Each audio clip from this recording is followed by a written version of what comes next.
अस्सलाम वालेकुम। कैसे हैं सब? उम्मीद है खैरियत से होंगे। लेसन नंबर आपका 1 है MGD 101 का।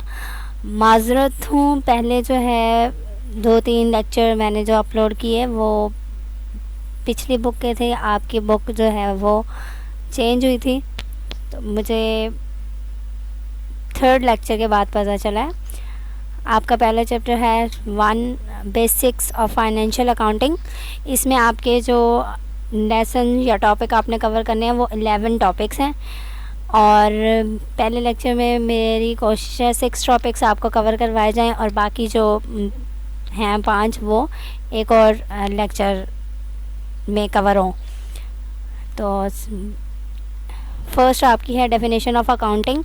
इन्होंने ख़ुद बता दिया है, क्वेश्चन भी ऐसे ही आएगा कि डिफ़ाइन अकाउंटिंग या व्हाट इज़ अकाउंटिंग।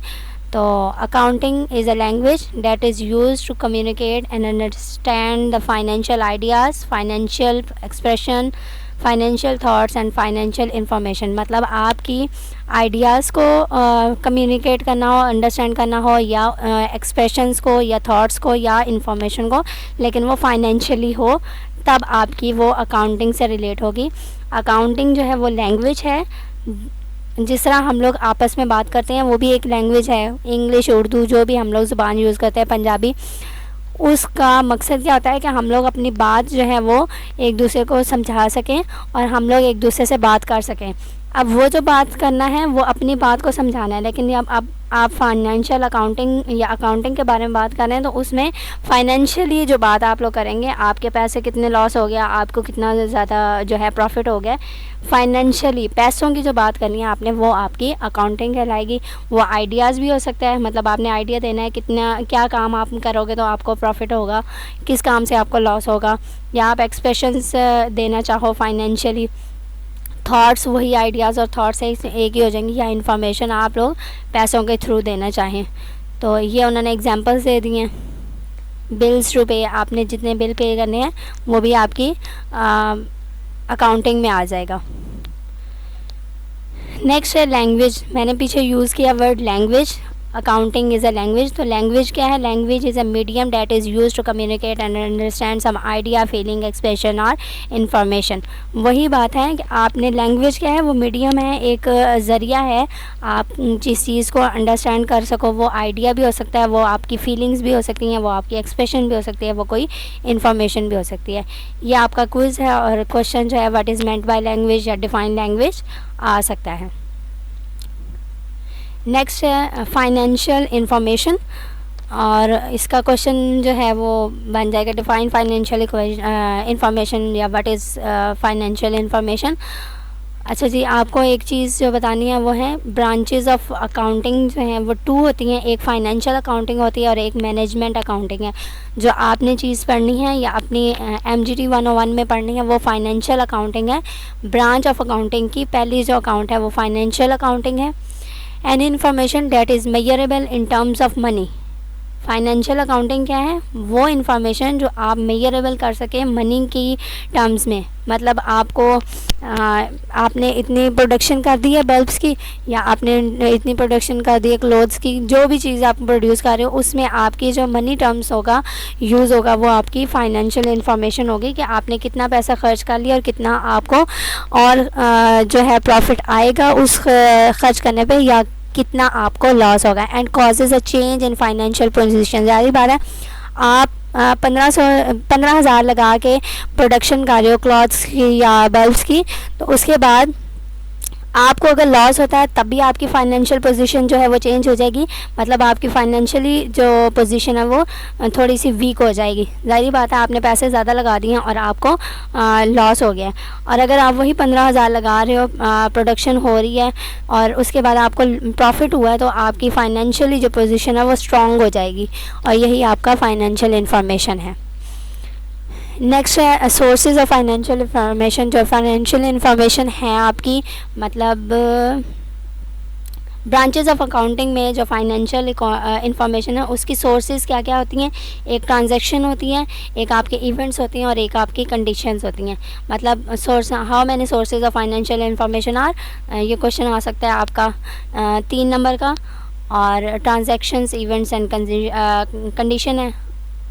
आपके क्विज जो हैं वो क्या है, there are three sources of financial information which are also known as accounting phenomena. मतलब आपकी जो सोर्सेज हैं फाइनेंशियल इंफॉर्मेशन की वो अकाउंटिंग फिनोमेना भी कहलाता है। अब इसको जो है ज़्यादा डिफ़ाइन मैं यहाँ पे नहीं कर रही, नीचे बहुत डिटेल से आपको उन्होंने डिफ़ाइन करके दी हुई हैं ये चीज़ें। अब आगे बात, how many types of transactions are there. ज़ाहिर बात है ट्रांजैक्शन आपका पहला सोर्स है फाइनेंशियल इंफॉर्मेशन का, तो उसी को कह रहे हैं कि आपकी ट्रांजैक्शंस हैं, सोर्स ऑफ इंफॉर्मेशन लिखा हुआ बाकायदा उन्होंने। तो ट्रांजैक्शन क्या है, डेफिनेशन देख लें। Transaction occurs when to persons deal with each other. ज़ाहिर बात है ट्रांजैक्शन क्या है, लेन देन। आप कोई चीज़ एक दूसरे को दे रहे हो, वो आपका लेन देन है। अब ये जो है बाकायदा आपकी अपनी आम लाइफ में भी होता है, और अगर हम लोग इकोनॉमिकली देखें या कोई हम प्रोड्यूसर्स या ओनर्स के लिहाज से देखें तो वो भी कोई चीज़ जो प्रोड्यूस कर रहे हैं उन्होंने वो किसी और को देनी है, किसी ट्रेडर को देनी है, किसी इंसान को देनी है, उसने आगे से फिर वो चीज़ सेल करनी है, बेचनी है। तो ट्रांजैक्शंस होता रहता है। ट्रांजैक्शन अकर्स तब होता है जब दो पर्सन या दो से ज़्यादा पर्सन एक दूसरे से डील करते हैं। अच्छा जी, आपकी ट्रांजैक्शंस दो टाइप्स की होती हैं, सोशल ट्रांजैक्शन होती है और एक अकाउंटिंग ट्रांजैक्शन होती है। सोशल ट्रांजैक्शन क्या होती है, सोशल मोटिव डीलिंग्स, जिसमें आप लोग डीलिंग करते हैं। ज़ाहिर बात है ट्रांजैक्शन वर्ड यूज़ हो गया, मतलब आपने डीलिंग करनी है, एक दूसरे से कोई चीज़ लेनी देनी है, लेकिन वो सोशल ट्रांजैक्शन तब होगी जब आप लोग उसमें सोशल मोटिव होगा आपका। कोई उसमें ये नहीं है कि आपने कितना प्रॉफिट गेन करना है या कितना आपको लॉस हो जाएगा, ये चीज़ नहीं सोचनी है। आपने बस एक इंसान से ट्रांजैक्शन करनी है। अब उसकी एग्जांपल जो उन्होंने दी है वो बर्थडे गिफ्ट्स होते हैं। अब उसमें हम लोग ये नहीं सोचते कि हम लोग उसको इतना बर्थडे जो है गिफ्ट देंगे छोटा सा, तो हमें जो है केक ऑफ पीस जो है उसके बदले में छोटा सा मिलेगा। अगर हम लोग बर्थडे गिफ्ट बड़ा देते हैं तो केक ऑफ पीस जो है वो बड़ा मिल जाएगा। ये हम लोग ट्रांजैक्शंस बग़ैर किसी फ़ायदे के लिए करते हैं, सोशल ट्रांजैक्शंस। और नेक्स्ट जो है अकाउंटिंग ट्रांजैक्शंस हैं, वो हम लोग बाकायदा इकोनॉमिक बेनिफिट डीलिंग करते हैं। मतलब हम लोग ये सोचते हैं कि हम लोग डीलिंग करेंगे, किसी के साथ ट्रांजैक्शन कर रहे हैं तो हमें उसमें क्या फ़ायदा होगा या हमारी पोजीशन उसमें कितनी स्ट्रॉन्ग होगी या कितनी वीक होगी। इसकी डेफिनेशन देख लें। Accounting transaction is a monetary dealing. ज़ाहिर बात है अकाउंटिंग है तो आपने मनी से डील करना ही करना है कि उसमें आप कितना जो है पैसा लगा रहे हो या कितना पैसा किसी को दोगे तो आपको उतना फ़ायदा होगा। बिटवीन द एंटिटी, अब एंटिटी जो वर्ड है वो बिज़नेस नॉन बिज़नेस दोनों में यूज़ हो जाता है, एंड अदर पर्सन, मतलब आपकी जो डीलिंग होगी वो मनी बेस होगी।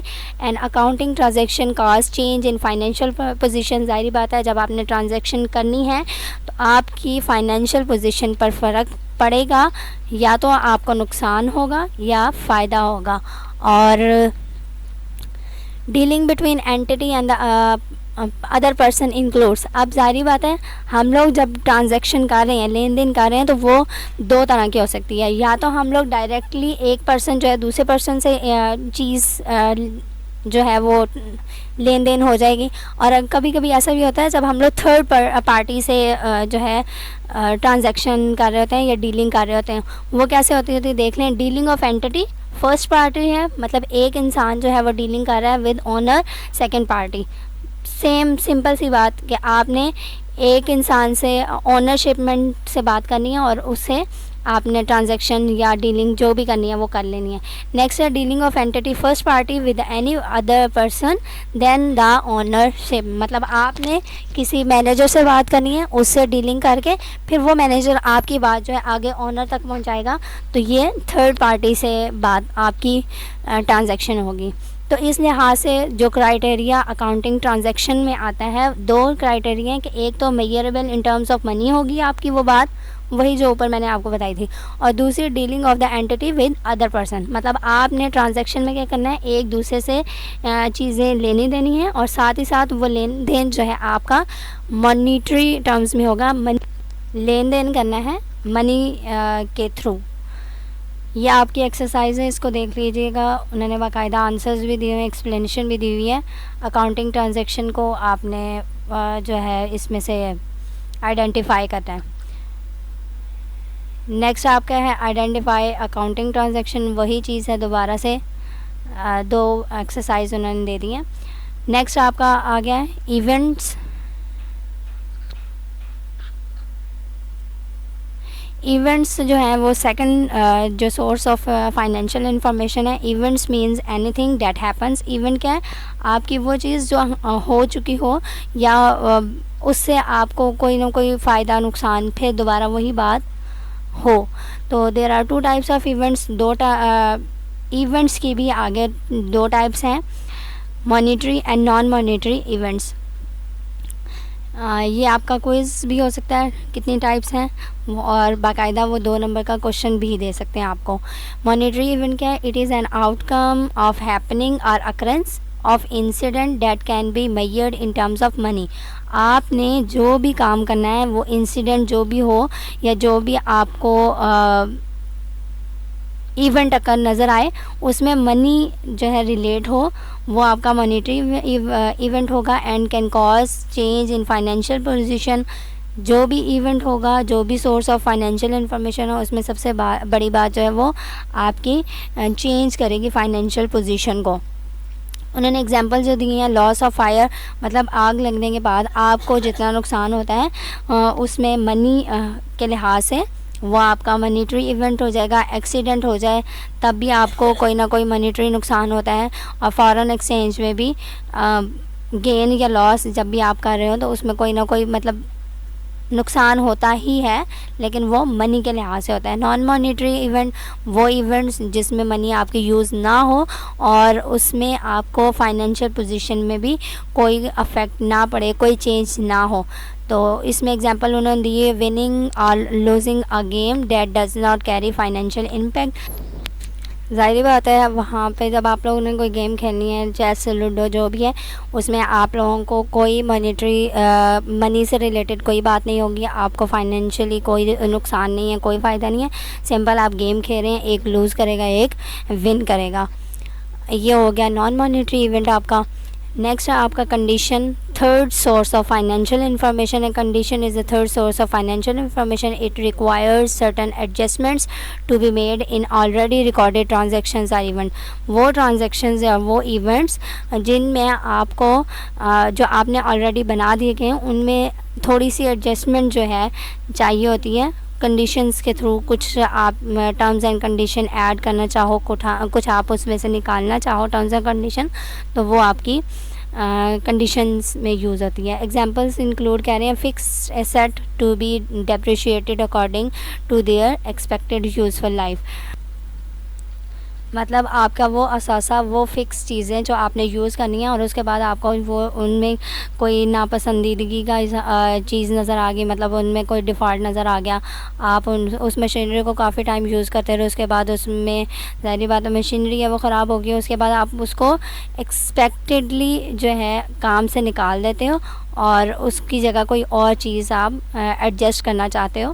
Provision to be created against expected doubtful recovery from customer. ज़ाहिर बात है, आपने कस्टमर से कोई डील की है, आपको उनके साथ कोई डीलिंग करने के बाद कुछ ऐसा लगा है कि वो डील थोड़ी सी चेंज होनी चाहिए, कुछ उसमें पैसे इंक्रीज़ होने चाहिए या डिक्रीज़ होने चाहिए, या आप जो चीज़ उनको बना के दे रहे हो उनमें कमी पेशी होनी चाहिए, ये आपकी टर्म्स और कंडीशंस आ जाएंगी। कंडीशन वैसे भी यही चीज़ होती है। नेक्स्ट आपकी प्रैक्टिस है, वो कह रहे हैं which of the following information is transaction, events and condition. Transactions क्या होती हैं? आपके लेन देन मनी के लिहाज से। इवेंट्स कोई भी आपका इवेंट हो जाए, कहीं पे भी एक्सीडेंट हो जाए, कोई आग लग के आपको नुकसान हो जाए, या कंडीशंस आप उसमें कोई चेंजिंग वगैरह करना चाहो, ये देख लीजिएगा एक्सरसाइज। नेक्स्ट है मनी मेजरमेंट। ये आपका टॉपिक बहुत ज़्यादा इम्पॉर्टेंट है और इसको देख लेते हैं। Money measurement is often misunderstood as receipt or payment of cash. Money measurement जो है, हम लोग कभी कभी ये भी कह देते हैं कि जो हम लोग ने पेमेंट कर दिया है कैश के तौर पे, वो हमारी मनी मेजरमेंट कहलाती है। ये बहुत ज़्यादा हम लोगों का गलत सोचना है, जबकि money measurement means to assign value in reporting currency to the information. हम लोग जो भी इंफॉर्मेशन है, मतलब हमारे पास कोई भी चीज़ आ जाए, हम लोग कहते हैं लेट्स सपोज मोबाइल वगैरह है, तो उसमें जो हम लोग उस मोबाइल को मनी असाइन करेंगे, मतलब जो उस मोबाइल की कीमत होगी वो एक्चुअल में मनी मेजरमेंट होती है। Regardless the cash still payable or receivable. हम लोगों ने ये नहीं देखना कि वो कैश जो हम लोगों ने उसकी प्राइस रखी है वो हम लोगों ने रिसीव कर ली है या वो अभी रहती है रिसीव होने वाली। मनी मेजरमेंट क्या है? सिंपल, आपकी जो वैल्यू आपने उसकी लगा दी है, उस मोबाइल की कीमत जो लगा दी गई है वो आपकी मनी मेजरमेंट है। और ये उन्होंने एक एग्जांपल दी है, यानी एक टेबल है उसको आपने मेजर करना है। अब जारी बात है, मेजर हम लोग टेबल को उसकी साइज़ के लिहाज से भी कर सकते हैं, उसकी हाइट, वेट, लेंथ, ये सब चीज़ें मेजर हो सकती हैं टेबल की। तो ये सारी जो चीज़ें हैं उसकी मतलब मेजर हम लोग कर रहे हैं सिर्फ उसकी वेट के लिहाज से, उसकी हाइट के लिहाज से, उसकी लेंथ, विड्थ के लिहाज से, मनी के लिहाज से नहीं करेंगे उसकी कीमत कितनी है। तो ये जो चीज़ें होती हैं जो उसकी कीमत के बगैर जो उसकी मेजरमेंट होती है वो पैरामीटर्स होते हैं उस चीज़ के। अब जो पैरामीटर्स उन्होंने किए हुए हैं वो क्या है? Measuring its weight. वेट उन्होंने 10 kg लगा दिया, उसकी लेंथ जो है वो 3 फीट कर दिया है, उसकी विड्थ जो है 1.5 फीट कर दिया, हाइट जो है 2 फीट कर दिया। ये सारे उसके पैरामीटर्स हैं एक टेबल के जो उन्होंने आपको असाइन किए हैं। अब क्या कह रहे हैं? उसकी जब हम लोग कीमत बता देंगे वो आपकी मनी मेजरमेंट हो जाएगी, लेकिन मेजरिंग हम लोग दूसरे लिहाज से भी कर सकते हैं। अब क्या हो गया? ये जो चीज़ है वर्नियर कैलिपर है, आपका तराजू जिसको कहते हैं वो है, आपकी वेइंग मशीन है, और ये भी वर्नियर कैलिपर कह लें या स्केल, ये सारे जो हैं ये टूल्स हैं जिसे आप लोग उसकी हाइट, वेट, लेंथ और विड्थ और ये सारी चीज़ें फाइंड करते हो। और उसके बाद सारी चीज़ें फाइंड करने के बाद जो आप एक चीज़ को प्राइस लगाते हो वो आपकी मनी मेजरमेंट होते हैं। फिर से आपको प्रैक्टिस एक्सरसाइज दे दी है कि आपकी कौन सी चीज़, ये इनमें स्टेटमेंट्स में कौन सी मनी मेजरमेंट है और कौन सी नहीं है। ये चलें एक एक्सरसाइज करवा ही देती हूँ। Bought 30 numbers of computer. आपने 30 कंप्यूटर्स लेके आने हैं, मतलब आपको उन्होंने पैरामीटर बता दिया है, उन्होंने नंबर बता दिया, लेकिन ये नहीं बताया कि कितने नहीं पैसों का एक कंप्यूटर है। तो आपका ये क्या है? क्वांटिटी सिर्फ गिवन है, करेंसी नहीं बताई उन्होंने, मनी नहीं बताई कि कितने का एक कंप्यूटर है, तो ये आपका मनी मेजरमेंट में नहीं आएगा। Bought 10 fans at ₹1500 each, cash paid immediately. आपने कैश भी पेड कर देना है, लेकिन 10 पंखे लेके आने हैं और 1500 का एक पंखा है, मतलब आपको उसकी करेंसी भी बता दी है, उनकी प्राइस भी बता दी है पंखों की, और उनकी जो जितने लेके आने हैं वो भी बता दिए। तो आप उस लिहाज से 10 को 1500 से जब मल्टीप्लाई करोगे, 1500 से मल्टीप्लाई करोगे तो 15,000 आ जाएगा। मतलब आपके पास एक मनी, एक वैल्यू जो है पैसों की कैलकुलेट हो रही है। तो ये आपका मनी मेजरमेंट है। Scrap dumped, weight 15 kg। आपको यहाँ पे भी वेट बता दिया गया है, मतलब आपको टूल से वेट करके बता दिया गया है, एक पैरामीटर कर दिया गया है, लेकिन आपको उसमें प्राइस नहीं बताई। सिंपल आप कह लो मनी मेजरमेंट क्या है? प्राइस है। आपको जब प्राइस बता दी जाएगी वो मनी मेजरमेंट है, प्राइस नहीं बताई जाएगी तो वो आपका मनी मेजरमेंट नहीं होगा। तो थर्ड वाला जो है वो मनी मेजरमेंट में नहीं आता। नेक्स्ट है 5 workers are working on the planet in double shift. Double shift है, आपको करेंसी नहीं बताई गई कि उनको वेजेस कितनी दी जाएंगी, उनको तनख्वाहें कितनी दी जा रही हैं, सिर्फ 5 वर्कर्स हैं जो काम कर रहे हैं, तो ये भी आपका मनी मेजरमेंट में शामिल नहीं है। Bought raw material worths 50,000 cash is not yet paid. आपने इससे कंसर्न नहीं करना कि आपको वो कैश जो है वो पे कर दी गई है या नहीं कर दी गई, सिर्फ आपको ये पता होना चाहिए कि उसकी प्राइस कितनी है, और आगे चलो कितनी चीज़ें लेके आनी है ये मैटर नहीं करता, क्योंकि प्राइस को जब हम लोग उस चीज़ से मल्टीप्लाई कर देंगे हमारे पास फिर प्राइस मौजूद होती है। तो 5th वाला जो है आपका मनी मेजरमेंट है। नेक्स्ट है फाइनेंशियल पोजीशन। फाइनेंशियल पोजीशन का मतलब क्या है?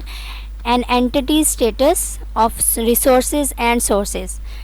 वैसे एंटिटी का जो मतलब होता है वो हस्ती होती है, मतलब आप आम पर्सन जो होता है उसका स्टेटस जो है रिसोर्सेज और सोर्सेज में जो होता है वो फाइनेंशियल पोजीशन होती है।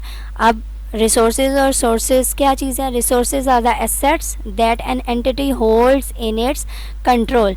वो सारी चीज़ें जो उस इंसान के अपने कंट्रोल में होती हैं, लेकिन वही बात है कि आपकी ये ऑनरशिप में नहीं आती। जो चीज़ आपके अपने कंट्रोल में है वो सारी चीज़ें आपके रिसोर्सेज में शामिल हो जाती हैं, और sources are the means of finances through which the entity makes such assets. और सोर्सेज क्या होती हैं? जिससे वो सारी चीज़ें बनाता है, वो सारी रिसोर्सेज बनाता है। अब सोर्सेज क्या हैं? लैंड, ठीक है ना, आप उस लैंड पे रिसोर्सेज क्रिएट करोगे, अपनी मशीनरी लगाओगे। मशीनरी क्या है? आपकी अपनी ओनरशिप में भी हो सकती है, आप किसी से लेके भी आ सकते हो, और अगर आप किसी के अंडर काम कर रहे हो तो वो किसी और की मशीनरी होगी, लेकिन आप जब उस पर काम कर रहे हो तो वो आपकी ही अपनी रिसोर्स कहलाती है। मीन्स ऑफ फाइनेंसेस इंक्लूड, अब फाइनेंसेस में क्या क्या चीज़ें आ जाती हैं? लाइबिलिटी एंड ओनर्स इक्विटी, ठीक है, ये फाइनेंसी MCQs में आपका आ सकता है। अब सिंपल सी बात जो कर रहे हैं वो फाइनेंशियल पोजीशन जो है उसका क्या होता है? Assets equals to liability and equity, ठीक है। अब असेट्स क्या था? रिसोर्सेज, मतलब रिसोर्सेज आपके इक्वल होते हैं लाइबिलिटी प्लस इक्विटी, और इक्विटी प्लस लाइबिलिटी जो है वो आपकी सोर्सेज कहलाती हैं। ये ना शायद अब समझ आ जाए, मतलब जो असेट्स होती हैं वो आपकी रिसोर्सेज कहलाती हैं, और लाइबिलिटी प्लस इक्विटी जो है वो सोर्सेज होती हैं, और ये दोनों इक्वल होती हैं। अब इसकी एग्जांपल उन्होंने क्या दी हुई है? असेट्स में क्या चीज़ आ जाती है? फर्नीचर या कंप्यूटर, जो आपकी अपनी मलकियत हो भी सकती है और नहीं भी हो सकती। मतलब शायद आप किसी के अंडर काम कर रहे हो, लेकिन आप जिस पे काम कर रहे हो वो आपका कंप्यूटर है उस टाइम पे, और फर्नीचर भी इसी तरह। तो इन दोनों की जो प्राइस है वो फर्नीचर की 80,000 है और कंप्यूटर्स की जो है 10,000 है। दोनों को मिला के जो टोटल बना है वो 90,000 है। अब दूसरी तरफ में जो लाइबिलिटीज़ हैं वो क्या होती हैं? बैंक लोन्स हो गया, या आपने जो पेएबल करनी है, जो चीज़ें पैसे पे करने हैं। लाइबिलिटी असल में क्या होता है कि आपकी ज़िम्मेदारियाँ, आपने किसी से बैंक से लोन लिया है, किसी बैंक से, तो आपकी वो ज़िम्मेदारी है कि आपने उसको दोबारा रीपे करना है, बैंक से जो लोन लिया है उनको वापस करना है। या अदर पेएबल आपने मतलब किसी और से उधार ले लिया है या कुछ हुआ है, तो उनकी प्राइस उन्होंने क्या है 35,000 लगाई है। बैंक लोन आपने बैंक लोन ले लिया है, और बाकियों से जो किसी और बंदे से उधार ले लिया है या मशीनरी उधार पे ले लिया है, तो वो चीज़ कंप्यूटर्स उधार पे लिए हुए हैं, वो आपके 15,000 बन गए। इक्विटी क्या है? ओनर्स कैपिटल, मतलब आपका अपना जो कैपिटल यूज़ कर रहे हो, अपनी जो मशीनरी यूज़ कर रहे हो वो कितने की है? 40,000 है। तो टोटल लाइबिलिटीज़ और इक्विटी को मिला के 90,000 बना है। तो ये दोनों चीज़ें सेम आती हैं, सोर्सेज और रिसोर्सेज। नेक्स्ट इम्पॉर्टेंट टॉपिक है आप लोगों का ये भी, फंक्शंस ऑफ फाइनेंशियल अकाउंटिंग या अकाउंटिंग साइकिल। आपकी जो अकाउंटिंग है या फाइनेंशियल अकाउंटिंग है उसके फंक्शंस क्या हैं, या आपकी अकाउंटिंग किस लिहाज से होती है। Financial accounting is a subject that is about financial information. आपके MCQs क्विज़ भी हो सकता है कि फाइनेंशियल अकाउंटिंग क्या है? वो सब्जेक्ट है आपका फाइनेंशियल इन्फॉर्मेशन के बारे में। और it is said that whenever there is financial information there would be a need of financial accounting. और ये कहा जाता है जब भी आपके पास कोई फाइनेंशियल इन्फॉर्मेशन आती है, आपके पास कोई पैसों की बात आती है, या कोई भी पैसों से रिलेट बात होती है, तो आपने उसको अकाउंटिंग करना होता है पैसों के थ्रू।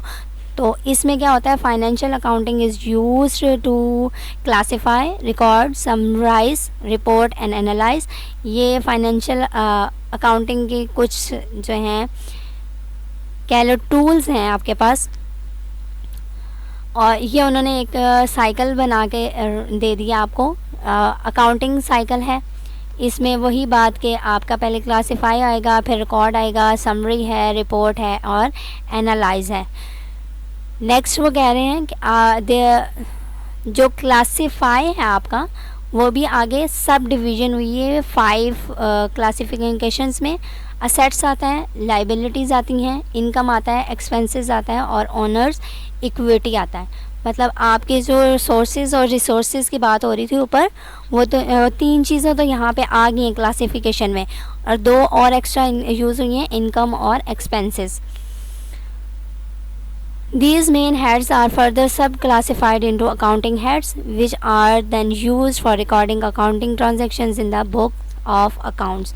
मेन हेड्स आपके कितने हैं? 5 हैं। असेट्स है, एक्सपेंसेस है, ओनरशिप्स है, ऑनर्स इक्विटी है, लाइबिलिटीज़ है और इनकम है।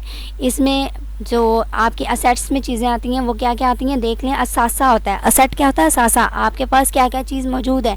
लैंड है, बिल्डिंग है, मशीनरी है, फर्नीचर है, मोटर वैन है, आपके पास कोई वैन वगैरह है, कंप्यूटर है, स्टॉक है, रिसीवेबल्स हैं, कैश बैलेंस है या बैंक बैलेंस है। ये सारी आपका अपना असासा है, आपकी अपनी चीज़ें हैं जो आपके पास मौजूद हैं। एक्सपेंसेस क्या हैं? आपके अखराजात, परचेजेस, आपने कितनी चीज़ें किसी से लेनी है, सैलरीज़ जो आपने, ज़ाहिर बात है किसी इंसान को, किसी वर्कर्स को काम पर रखा होगा तो उसको सैलरी भी देनी होती है, आपके वो अखराजात हैं, खर्चे हैं। इलेक्ट्रिसिटी है, आप मशीनरी यूज़ कर रहे हैं तो उसके लिए इलेक्ट्रिसिटी बिल भी आएगा आपका, वो बिल भी आपने पे करना है। रिपेयर, आपकी कोई मशीनरी वगैरह ख़राब हो जाती है, कोई कंप्यूटर ख़राब हो जाता है, उस पर जो ख़र्चा होगा वो भी उनका अपना होगा। एडवर्टाइजमेंट, आपकी कोई चीज़ बन रही है, क्लॉथ बन रहे हैं, बल्ब बन रहा है, कंप्यूटर बन रहे हैं, उसको आपने एडवर्टाइज़ करना है, लोगों तक पहुंचाना है, तो उसमें जितना ख़र्चा होगा वो भी आपका। टेलीफोन बिल है, ट्रैवलिंग है, रेंट है, स्टेशनरी है, फ्रैट है, ये सारी चीज़ें एक्सपेंसेस में आ जाती हैं। Honours equity, capital, drawing, profits etcetera. मतलब इक्विटी क्या है? आपका अपनी जो चीज़ आपके पास आएगी वापस। लाइबिलिटीज़, जिम्मेदारियां हैं, वही बैंक लोन है, बैंक ओवरड्राफ्ट है, क्रेडिटर्स हैं या पेबल्स हैं, जितनी भी आपने पैसे उनको वापस करने हैं। जो आपने उधार किसी से लिए हुए हैं, आपके सर चढ़े हुए हैं पैसे, वो लाइबिलिटीज़ हैं, आपकी जिम्मेदारियां हैं। इनकम्स क्या है? आपकी सेल्स, जितनी आप चीज़ सेल करोगे उतनी ज़्यादा आपकी इनकम होगी। सर्विस फ़ी है, कमीशंस हैं एक्सेट्रा, ये सारी इनकम है। अच्छा जी, आपको उन्होंने क्लासीफाई जो है या क्लासीफाइंग उसकी थोड़ी सी डिटेल दी थी, उसको 5 सब क्लासिफिकेशंस में डिवाइड किया हुआ है। नेक्स्ट आपका रिकॉर्डिंग है। रिकॉर्डिंग आपका फाइनेंशियल अकाउंटिंग का सेकंड स्टेप है। Financial information are recorded in the books of accounts according to the prescribed rules. मतलब आपकी जो भी इंफॉर्मेशन आपने दे दी है आपको। अब सिंपल बात करती हूँ, स्कूल में जितनी भी फाइनेंशियल इंफॉर्मेशन दी जाती है अकाउंटेंट्स को, वो अकाउंट बुक अलग-अलग बिल में प्रिस्क्राइब जितनी भी रूल्स दी होती हैं, जी ये मिसलेनियस चार्जेस हैं या आपके स्टेशनरी चार्जेस हैं, वो सारी अलग-अलग एक अकाउंट बुक के तौर पे, एक फ़ी स्लिप के तौर पे लिख दी जाती है, रिकॉर्ड कर दी जाती है। समराइजिंग क्या होती है? Recording financial information is summarised in another book of account. वही जो चीज़ आपने रिकॉर्ड की है उसी को आपने समराइज़ करके एक और बुक में तैयार करना है। These summaries are prepared for each accounting head that are named as ledger accounts. और यही आपकी जो समरी होती है वो लेडजर अकाउंट्स कहलाती है। नेक्स्ट है reporting. The results of summaries of each accounting head are reported to the users of financial information. जाहिर बात है उसके बाद जब आपको बिल एक तैयार कर दिया गया है, एक समराइजिंग, एक रिकॉर्ड उनके पास अपना रहेगा और एक आपको दे दिया जाता है, तो वो जो स्लिप आपको दी जाती है वो फाइनेंशियल इंफॉर्मेशन होती है उस इंसान की, उस यूज़र की जिसको दी जाती है by preparing financial statements. Next है analysing. Finally the facts reported are analyse for certain decision purpose sorry. और उसके बाद डिसीजन क्या होता है कि उन्होंने वो बिल आपको दे दिया है, बच्चों को दे दिया और बच्चों ने आगे जाके पे करना है उस बिल को। ये तो सिंपल मैंने आपको एग्जांपल दी है, शायद कुछ ना कुछ आपको समझ आ जाए। नेक्स्ट है क्लासीफाइंग फाइनेंशियल इंफॉर्मेशन। जो ऊपर आपका था, दोबारा चले जाते हैं। फाइनेंशियल अकाउंटिंग का जो उन्होंने क्लासीफाई फर्स्ट आपका पॉइंट था उसको 5 हिस्सों में डिवाइड किया था, उनको अब डिटेल में उन्होंने इस पेज पे आपको बताया। इसका आप एलिमेंट्स ऑफ फाइनेंशियल स्टेटमेंट्स कह दो या क्लासिफाइंग फाइनेंशियल इंफॉर्मेशन, दोनों बात एक ही है। All financial information of a business entity are divided into 5 main heads of accounts, वही बात 5 चीज़ें हैं, असेट्स है, लाइबिलिटी है, इनकम है, एक्सपेंसेस है, और लास्ट जो है ऑनर्स इक्विटी है। ये आपका क्विज़ है। These are also known as elements of financial statements, और ये जो चीज़ें हैं 5 ये आपके फाइनेंशियल एलिमेंट्स भी कहलाते हैं फाइनेंशियल स्टेटमेंट्स के। और असेट्स क्या है? Not ownership but it in control, मतलब आपकी ऑनरशिप में ही नहीं है, आपकी अपनी नहीं है, लेकिन आपके कंट्रोल में जो होगी। मैं ऊपर भी बार बार कहती आई हूँ, एक इंसान है, उसको काम पे रखा गया है। अब वो काम पे रखना गया है कि उसने सारी आपके कंप्यूटर पे जितना भी काम हो रहा है वो संभालना है। तो एट अ टाइम वो जो चीज़ उसको कंप्यूटर दिया गया है वो उस इंसान का असेट है, ना कि उसने जिसने इसको रखा है।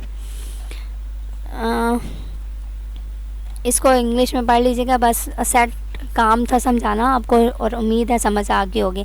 लाइबिलिटीज़ क्या है? आपकी जिम्मेदारियां हैं। Liabilities are the present obligations of entity arising from past events, आपने जो पीछे उधार लिया हुआ है वो आपकी जिम्मेदारियां हैं कि आपने उनको पूरा करना है। For which there is a possibility that there will be outflow of resources, और पॉसिबिलिटी हो सकती है कि जो आप रिसोर्सेज हैं आपके पास वो कम पड़ जाएँ। ज़ाहिर बात है, अगर आपको एक प्रोडक्शन दे रहे हैं, उसमें आपको नुकसान हुआ है, इससे बैंक वालों को कोई गर्ज नहीं है। आपने उनसे लोन पास्ट में लिया है, आपने अभी उनको पे करना है, चाहे आपको नुकसान हुआ है या आपको फ़ायदा हुआ है। तो आपकी जो रिसोर्सेज हैं वो आउटफ्लो कर जाएंगी। आपको शायद कोई आपकी अपनी चीज़ बेच के बैंक को लोन पे करना हो, और embodying economic benefits for the entity in future, और शायद वो आपका पे करना अपनी चीज़ को बेच के बाद में फ्यूचर में कोई फ़ायदा दे दे। इनकम क्या है? Income are the earnings of the entity through revenue or gains. ठीक है, रेवेन्यू क्या होती है? आमदनी होती है। इनकम क्या होती है? आमदनी होती है। तो क्या हो गया? अर्निंग, वो पैसा जो आप कमाते हैं कुछ काम करने के बाद, वो आपकी इनकम होती है। Income simultaneously causes increase in economic benefits during the reporting period in the form of inflows और एनहांसमेंट्स ऑफ एसेट्स और डिक्रीजेज ऑफ लाइबिलिटीज़। आपकी इनकम तब ज़्यादा होगी जब आपके पास जिम्मेदारियाँ कम होंगी, या आपकी जो असेट्स हैं, आपके असासा जो हैं वो ज़्यादा से ज़्यादा होंगे। ज़ाहिर बात है, आपके पास मशीनरी ज़्यादा होगी तो आप प्रोडक्शन जो है वो ज़्यादा करेंगे। जब प्रोडक्शन ज़्यादा होगी, आप चीज़ें जब सेल करेंगे तो आपको प्रॉफिट ज़्यादा होगा। तो प्रॉफिट जो होता है वो आपकी एक्चुअल इनकम होती है। That results in increase in equity, और यही चीज़ आपकी इक्विटी में इंक्रीजमेंट करती है। सोर्सेज ऑफ रेवेन्यू और सोर्सेज ऑफ गेन, दो चीज़ें रेवेन्यू और गेन है। उसकी सोर्सेज क्या क्या होती हैं? रेवेन्यू आपकी आमदनी होती है, और आमदनी कहाँ से आती है? सेल्स ऑफ गुड्स, जब आप लोग अपनी कोई चीज़ प्रोड्यूस करने के बाद उसको बेचते हैं। और सर्विसेज जो होती हैं वो, अब गुड्स जो होती हैं वो प्रोड्यूस करते हैं, मतलब ये जो आपकी चीज़ें हैं, कंप्यूटर, बल्ब, फ़ैन, ठीक है, ये सारी चीज़ें आपकी गुड्स में शामिल आती हैं। लेकिन सर्विसेज क्या आती हैं? आपके अपने लेबर्स जो होते हैं वो सर्विसेज में आते हैं। और एंड रिटर्न ऑन इन्वेस्टमेंट, और आप गेन कहाँ से करते हो? सोर्सेज ऑफ गेन क्या है? Profit on disposal of assets, ठीक है, जो आपका प्रॉफिट होता है आपके अपने असासे से, वो आपका गेन होता है। And discounts on settlement of liabilities, और जो आपको ज़िम्मेदारियों पे डिस्काउंट्स वगैरह मिलता है वो भी आपका गेन होता है, प्रॉफिट में आ जाता है। एक्सपेंस क्या होता है? जो आपके अखराजात होते हैं। Expenses are the cost that expire during the reporting period of entity, मतलब आपके जितने भी अखराजात होते हैं वो आपकी एक्सपेंसेस में शामिल आ जाते हैं। एक्सपेंसेस में शामिल हो जाते हैं, आ जाते नहीं है, sorry. Expenses simultaneously cause decrease in economic benefit, ज़ाहिर बात है जितना आपका एक्सपेंस होंगे, खर्चे होंगे, ये बिजली का बिल, पानी का बिल, मशीनरी को यूज़ करने के लिए इलेक्ट्रिसिटी, आपको जितना प्रॉफिट हो है उसमें से आपने वो एक्सपेंसेस भरनी है, आपने बिजली का बिल भी भरना है सारे। तो उससे क्या होगा? आपकी अपनी जो प्रॉफिट हो रहा है वो कम होता जाएगा। और it includes loans losses sustain during the reporting period. और ज़ाहिर बात है जितना आपका एक्सपेंसेस ज़्यादा होंगे आपका लॉस ज़्यादा होगा। ओनर्स इक्विटी क्या है? Owners equity is the source of finance that represents owners stake in the equity. अब क्या हुआ? इक्विटी का मतलब क्या है? आप जो सच्चा दावा कर देते हैं कि हाँ जी जो चीज़ हम लोगों ने पेश कर दी है उससे ज़्यादा कोई और अच्छी चीज़ हो ही नहीं सकती। आपने जो चीज़, ओनर्स ने जो चीज़ दे दी है या ओनर्स ने जो बात कर दी है उससे ज़्यादा अच्छी कोई बात और कोई कर ही नहीं सकता। तो equity is the residual interest in the assets of the entity after deducting all it's liability. और इक्विटी क्या होती है? वो तब दी जाती है, वो सच्चा दावा तब करते हैं जब उनकी सारी जिम्मेदारियाँ पूरी होगी हों, वो अपनी जिम्मेदारियों को, अपनी लायबिलिटीज़ को डिडक्ट करके उसके बाद जो अपनी बात करते हैं वो इक्विटी में आ जाता है। Components of owners equity are, जो कंपोनेंट्स होते हैं वो क्या होते हैं? Introduction of resources by owner into the business, जो वो कैपिटल्स लगाते हैं वो सारे कंपोनेंट्स में आ जाते हैं उनके। Profits generated by the entity, ठीक है, जितना उनको प्रॉफिट हो रहा था वो भी उनकी एंटिटी में शामिल हो जाता है। उनका सच्चा दावा है कि हाँ जी इतना प्रॉफिट हम लोगों को हो गया, इससे ज़्यादा नहीं हो रहा या इससे ज़्यादा हम लोगों को करना चाहिए, अपने कैपिटल को अच्छा बनाना चाहिए, उसके बाद हमें प्रॉफिट और ज़्यादा अच्छा होगा। Distribution of profits to the owners for personal use. आप लोग किसी को पैसे दे रहे हो, अब पैसे वो देने हैं, वो तनख्वाह देना होता है किसी को, तो वो सारी चीज़ें जो हैं उसी एंटिटी में शामिल हो जाती हैं। अब वर्ड यूज़ हो रहा है एंटिटी। एंटिटी का मतलब क्या है? इट इज़ एन एक्टिविटी, मतलब आप जो भी काम कर रहे हो वो आपकी एंटिटी है, is undertaken by the individual. और वो काम ज़ाहिर बात है या एक इंसान करेगा या ग्रुप ऑफ पीपल करेंगे फॉर सम पर्पज़, उनका कोई ना कोई मकसद होगा। कोई काम करना वो चाहे एक इंसान करे या बहुत से लोग ग्रुप बना के करें, लेकिन उनका कोई ना कोई पर्पज़ हो। अब पर्पज़ क्या है? सिंपल सी बात है, या तो उनको प्रॉफिट हो या वो प्रॉफिट के बगैर कोई काम करें, ये आपका एंटिटी में आ जाता है। अब पर्पज़ क्या था? प्रॉफिट मोटिव है या नॉन प्रॉफिट मोटिव है। उनका काम करने का मकसद या तो प्रॉफिट हासिल करना होगा या प्रॉफिट ना हासिल करना होगा। तो अब उसकी एग्जांपल क्या है? बिज़नेस। जब हम लोग कोई बिज़नेस करते हैं तो उसमें हमारा जो मकसद होता है काम करने का वो क्या होता है कि हम लोगों ने बिज़नेस करना है, बहुत से लोगों को लेके चलना है और उसके बाद प्रॉफिट हासिल करना है। और जो वेलफेयर सोसाइटीज़ होती हैं या ये NGOs वगैरह होती हैं, इनका काम तो करना मकसद होता है, लेकिन इनका ये मकसद नहीं होता कि इनको उस काम के बदले कोई प्रॉफिट मिले। ठीक है, ये उन्होंने डेफिनेशन दी हुई है, मैंने सिंपल वर्डिंग में बता दी है, इसको पढ़ लेना, रीड कर लेना, एक दफ़ा समझ आ जाएगी उम्मीद है। नेक्स्ट कह रहे हैं financial information is involve in both profit motive and non profit motive entities. अब फाइनेंशियल इन्फॉर्मेशन, आपने जितना पैसा लगाया है या जितना पैसा आप लगा रहे हो, जितना पैसा लग चुका है, वो सारी चीज़ आपकी आप अगर प्रॉफिट मोटिव में कर रहे हो, आप बिज़नेस में काम कर रहे हो, तब भी आपका पैसा नाम यूज़ होगा। और अगर आप लोग जो है वेलफेयर NGOs के तौर पे काम कर रहे हो, तब भी आपका फाइनेंशियल इंफॉर्मेशन वर्ड जो यूज़ है वो होगा। Therefore, financial accounting is a need for a business as well as welfare society. मतलब क्या हुआ? इसका मतलब ये है सिंपल वर्डिंग में कि जितनी भी आपकी फाइनेंशियली बात हो रही है वो वेलफेयर सोसाइटी में भी होगी, मतलब NGOs वगैरह भी काम करेंगे, तो वो पैसों की बात करेंगे कि हाँ जी हमारे पास इतना हमें पैसा मिल गया, किसी ने हमें इतने पैसे दिए हैं, कोई इंसान है जो उसने इतना पैसा दे दिया। वेलफेयर सोसाइटी NGOs भी पैसों की बात करती हैं और बिज़नेस में भी पैसों की बात होती है, लेकिन फ़र्क सिर्फ इतना होता है कि वो लोगों की भलाई के लिए काम कर रहे होते हैं जो NGOs वगैरह होते हैं, और जो बिजनेसमैन होते हैं वो सारे मैन्स नहीं हैं, मैन तो खुद प्लूरल आ गया, वो अपने फ़ायदे के लिए बात करते हैं। अल्लाह हाफ़िज़। यहाँ तक बहुत है आपका लेक्चर, और पता नहीं लंबा हो गया कि नहीं, मुझे तो याद ही नहीं रहा ये। अपना ख्याल रखिएगा।